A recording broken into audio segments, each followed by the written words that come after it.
আমাদের ইসলামী নাকি দেশপ্রেমিক, আর আমরা অদেশপ্রেমিক হয়ে গেছি তাদের কাছে।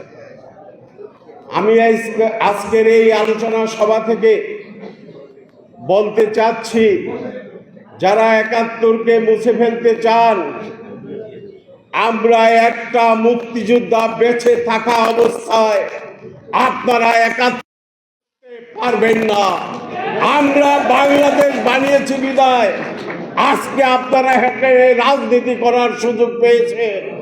আর রাজনীতি করার সুযোগ পেয়ে যদি আপনারা বলেন ৭১কে মুছে ফেলবো, এটা কোনোদিন সম্ভব না। যারা ৭১কে মোছার চেষ্টা করবেন তারা ইতিহাসের আস্থা করে নিক্ষিপ্ত হবেন। ৭১ বাদ দিয়ে কোনো কিছুই হতে পারে না, পারবে না, এই জাতি মেনে নেবে না। বন্ধুগণ, আপনারা জানেন আমাদের এই ৭১ নিয়ে নানা ষড়যন্ত্র, নানা চক্রান্ত হচ্ছে। সেদিন আমরা লড়াই করেছি রাজপথে, আমি নিজে গুলিবিদ্ধ হয়েছি 19শে জুলাই। তার মানে কি এই ৭১ মুছে দিবেন আর আপনারা বলবেন নতুন বিপ্লব? আপনারা যদি বিপ্লব বলেন, এটি একটি মহান গণ অভ্যুত্থান। এই লড়াইকে আমরা অস্বীকার করব না, ৯০কেও অস্বীকার করব না, কিন্তু এটি একটি গণ অভ্যুত্থান। হঠাৎ করে কিছু লোক তারা এসে তত্ত্ব হাজির করলেন যে এটা একটি বিপ্লব।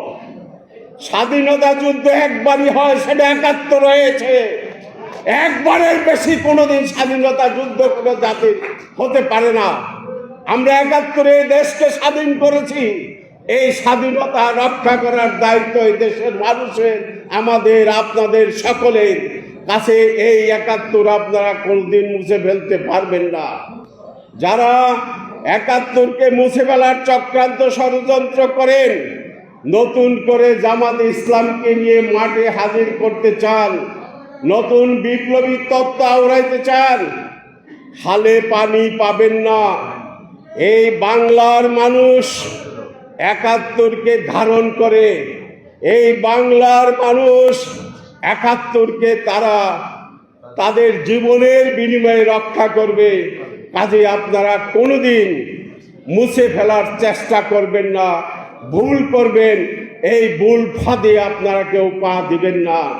আমরা একটি মুক্তিযোদ্ধা বেঁচে থাকা পর্যন্ত এখানে বলে যাচ্ছি, ৭১কে আর মুছতে আপনারা পারবেন না, কোনোদিনই পারবেন না।